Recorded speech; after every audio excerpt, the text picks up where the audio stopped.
ሰላም ጤና ይስጥልን ውድ የኖር ኢትዮጵያ ቤተሰቦች፣ ዛሬ አስደሳች ነገር ግን ደግሞ አስደንጋጭ መረጃ እናደርሳችኋለን። ቻናሉን ላይክ እና ሰብስክራይብ በማድረግ ቤተሰብ ሁኑ እያልን ወደ መረጃው እናልፋለን። ታሪክን ወደ ኋላ መለስ ብለን እንይ። በዘመናት መጽሐፍት ላይ በጉልህ የተጻፈ የሰው ልጅ አይቶት የማያውቀው ታላቅ ተአምር የተፈጸመበትን ጊዜ አስታውሱ። እስራኤላውያን በፈርዖን ሰረገሎች ሲሳደዱ ከፊት ለፊታቸው ደግሞ የማይሻገር ግዙፍ የውሃ አካል ተጋርጦ ነበር። ያኔ የሙሴ በትር ባህሩን መታው። ውሃው ለሁለት ተከፈለ። ግራና ቀኝ እንደ ግድግዳ ቆመ። ህዝቡም በደረቅ ምድር ተሻገረ። ይህ ታሪክ የቀይ ባህር የመከፈል ታሪክ ለሺህ ዓመታት የሰው ልጆችን ሲያስገርም ኖሯል። ግን ዛሬ በ21ኛው ክፍለ ዘመን ያ ታሪክ በሌላ መልክ በሌላ ኃይል በገዛ ምድራችን እየተደገመ ነው። ዛሬ ግን የሙሴ በትር የለም። ዛሬ ያለው የተፈጥሮ ክንድ ነው። ዛሬ እየተከፈለ ያለው ውሃው ሳይሆን ራሱ ግዙፉ የመሬት አካል ነው። አዎ ቦታው ያው የኛው አፋር ክልል ነው። የምድር እምብርት የሰው ዘር መገኛ በሆነችው ኢትዮጵያ ተፈጥሮ አዲስ ታሪክ እየጻፈች ነው። ምናልባትም ተፈጥሮ ለኢትዮጵያ እያደላች የተነፈገችውን የባህር በር በራሷ ጊዜና ፍቃድ መልሳ ልትሰጣት እየሰራች ይመስላል። በቅርቡ በአፋር ክልል በኤርታሌ የእሳተ ገሞራ ሰንሰለት ላይ የተከሰተውን አስደናቂ ክስተት ሰምታችኋል። ምድር ተንቀጠቀጠች። የውስጥ ሆድ ዕቃዋ ተናወጠ። ከጥልቁ ዓለም የተለኮሰው እሳት እና ጭስ ወደ ሰማይ ተምዘገዘገ። ይህ ዝም ብሎ እሳተ ገሞራ አይደለም። ይህ የምድር ምጥ ነው። አዲስ ነገር ለመውለድ የምታደርገው ታላቅ እንቅስቃሴ። የሳተላይት ምስሎች አንድ አስደናቂ ነገር አሳይተውናል። ከዚህ የአፋር እሳተ ገሞራ የወጣው ግዙፍ የአመድና የጋዝ ደመና ልክ እንደ ጥንቱ ዘመን ተአምር ቀይ ባህርን አቋርጦ ማዶ ወደሚገ የመን ምድር ተሻግሯል። ይህ ድልድይ፣ ይህ ጭስ እንደዚሁም የጋዝ ደመና በቀላሉ የሚታይ ክስተት ብቻ አይደለም። በውስጡ ሰልፈር ዳይኦክሳይድ የተባለውን መርዛማ ጋዝ አርግዞ ነው። እርግጥ ነው ይህ ጋዝ አደገኛ ነው። ለጤና ጠንቅ፣ ለመተንፈሻ አካላት አስጊ የሆነ የእሳተ ገሞራ ጭጋግ ወይንም ቮግ የሚባለው ነው። የአካባቢው ነዋሪዎች ከአፋር እስከ የመን ያሉ ወገኖች ጥንቃቄ እንዲያደርጉ ማስጠንቀቂያ እየተሰጠ ሲገኝ አሲዳማ ዝናብን ሊያስከትል የሚችል ተፈጥሯዊ ኬሚካል ነው። በአፋር ክልል ኤርታሌ የእሳተ ገሞራ ሰንሰለት ላይ የተከሰተው ግዙፍ ፍንዳታ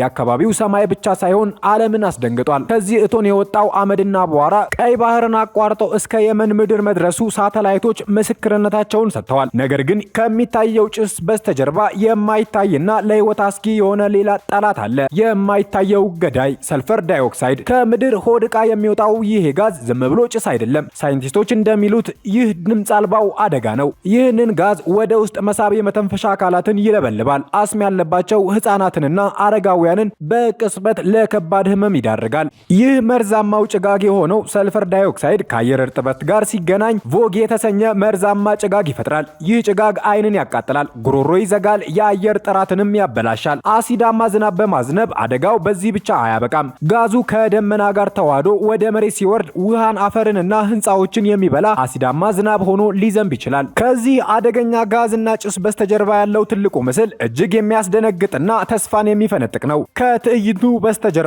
አዲስ ውቅያኖስ እየተወለደ ነው። ይህ ሁሉ እሳትና ጭስ ለምን ሆነ?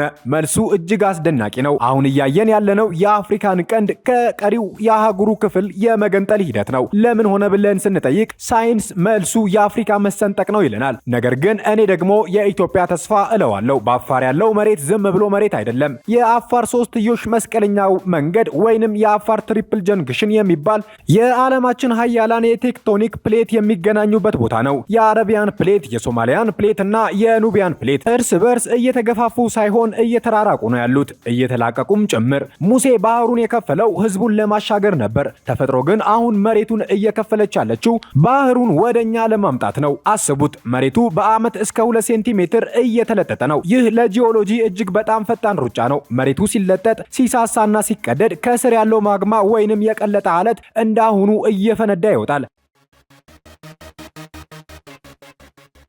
የፍንዳታ ጥፋት ሳይሆን የምድር ቅርፊት መቀደዱን የሚያበስር ድምጽ ነው። ሳይንቲስቶች እንደሚሉት ከሆነ ይህ የአፋር ክልል የወደፊቱ ውቅያኖስ መፈጠሪያ ናንሴንት ኦሽን ቤዚን ነው ይሉታል። አዎ በትክክል ሰምታችሁኛል። አሁን የምንረግጠው የአፋር በረሃ በሚሊዮን ዓመታት ሂደት ውስጥ ወደ ሰፊና ጥልቅ ውቅያኖስ እየተቀየረ ያለ ሂደት ነው። እዚህ ጋር ነው ልባችንን በኩራት መሞቅ ያለበት። ታሪክን ተመልከቱ። ኢትዮጵያ የሰው ዘር መገኛ ናት። አሁን ደግሞ ምናልባትም በዓለም ላይ ብቸኛው አዲስ ውቅያኖስ እየተፈጠረበት ያለው ቦታ በኢትዮጵያ ይሆናል። ተፈጥሮ ለዚች ምድር በእውነትም እያደላች ያለች ትመስላለች። ብዙዎች ኢትዮጵያ የባህር በር የላትም ብለው ይጨነቃሉ። ፖለቲካው፣ ዲፕሎማሲው ወዲና ወዲህ ይላል። ነገር ግን ተፈጥሮ ቆይ እኔ እሰጣችኋለሁ የምትል ትመስላለች። የጂኦሎጂ ሂደቱ ቀይ ባህርን እየጋበዘው ነው። መሰንጠቁ እየሰፋ ሲሄድ የቀይ ባህር ውሃ ወደ አፋር ዝቅተኛ ቦታዎች መግባቱ አይቀርም። ያኔ አፋር በረሃ መሆኑ ቀርቶ አዲስ ባህር፣ አዲስ የውቅያኖስ አካል ይሆናል። ይህ የረጅም ጊዜ ሂደት እንደሆነ አውቃለሁ። ነገር ግን ዛሬ የሚሆን ወይንም ነገ የሚሆን አይደለም። ነገር ግን ጅማሮውን እያየን ነው። እሳተ ገሞራው ሲፈነዳ፣ መሬቱ ሲሰነጠቅ፣ አቧራው ቀይ ባህርን አቋርጦ ሲሄድ የምናየው ተፈጥሮ የገባችውን ቃል ኪዳን እያደሰች እንደሆነ ነው። ኢትዮጵያ በተፈጥሮ የተመረጠች ምድር ናት ሲባል ለዚህም ነው። ዓለም ሁሉ አርጅቶ ጸጥ ሲል የአፋር ምድር ግን ገና ወጣት፣ ገና የሚንቀለቀል፣ ገና አዲስ ህይወትና አዲስ መልክዓ ምድር የሚፈጥር ልዩ ቦታ ነው። እርግጥ ነው አሁን ባለው ሁኔታ ከእሳተ ገሞራው የሚወጣው የሰልፈር ዳይኦክሳይድ ጋዝ ጥንቃቄን ይሻል። በተለይም የመተንፈሻ አካላት ህመም ያለባቸው ወገኖች፣ ህፃናትና አረጋውያን ከዚህ መርዛማ አየር ራሳቸውን ሊጠብቁ ይገባል። ሳይንሱ እንደሚያዘን ጥንቃቄ እናደርግ። ነገር ግን በልባችን ይህ ጭስ የጥፋት ምልክት ብቻ ሳይሆን የትንሣኤ ምልክት እንደሆነ እንወቅ።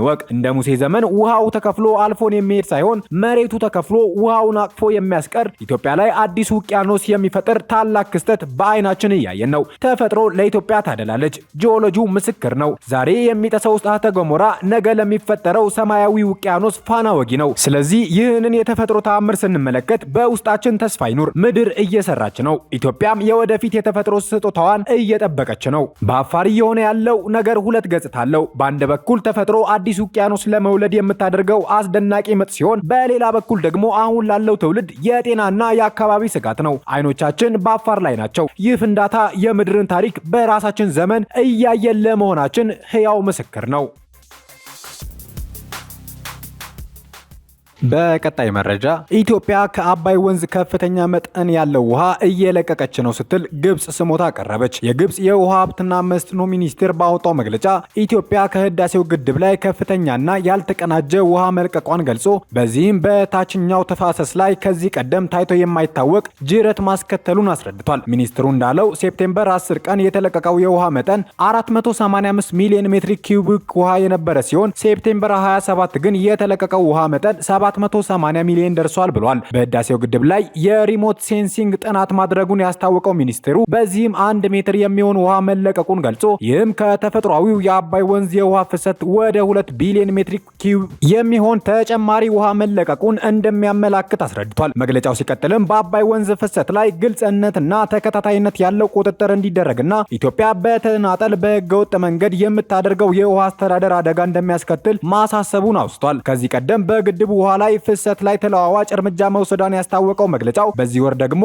ማለትም ከኖቬምበር 1 እስከ 20 ከፍተኛ መጠን ያለው ውሃ እንደለቀቀች አስረድቷል። በተጠቀሱት ቀናት ውስጥ የለቀቀችው ውሃ መጠን በቀን አማካይ 180 ሚሊዮን ሜትር ኪዩብ ሜትር መሆኑን ገልጾ በዚህ ወቅትም ከዚህ ቀደም የሚለቀቀው ውሃ 100 ሚሊዮን እንደነበር ጠቅሷል። ይህም ከመደበኛው የውሃ ፍሰት በ80% የጨመረ ሆኖ መገኘቱን ያስታወቀው ሚኒስትሩ እነዚህ ተደጋጋሚ እርምጃዎች በኢትዮጵያ ግድብ አሰራር ቴክኒካዊና ሳይንሳዊ ቁጥጥር አለመኖሩን ያሳያሉ ብሏል። ይህ በእንዲህ እንዳለ አንድ የግብጽ ውሃ ሀብት ሚኒስቴር ከፍተኛ ባለስልጣን አልማናሳ ለተሰኘው ጋዜጣ በሰጡት መግለጫ መንግስት እንደዚህ አይነት ሁኔታዎች ይከሰታሉ ብሎ በመስጋት የቶሽካንን አቅም ሲገነባ መቆየቱን አስረድተዋል። ስማቸው እንዲጠቀስ ያልፈለጉት እነዚህ ባለስልጣን ግብጽ የሳተላይት ምስሎችንና የሃይድሮሎጂ ሞዴሎችን በመጠቀም በግድቡ ላይ ከፍተኛ ክትትል እያደረገች መሆኑን ገልጸው ይህ ደግሞ በግድቡ ላይ ያለውን ለውጥ ተረድታ በፍጥነት ግብረ ምላሽ እንድትሰጥ እንዳስቻላት አስታውቀዋል። ከአባይ ወንዝ ከፍተኛ መጠን ያለው ውሃ በሚለቀቅበት ወቅት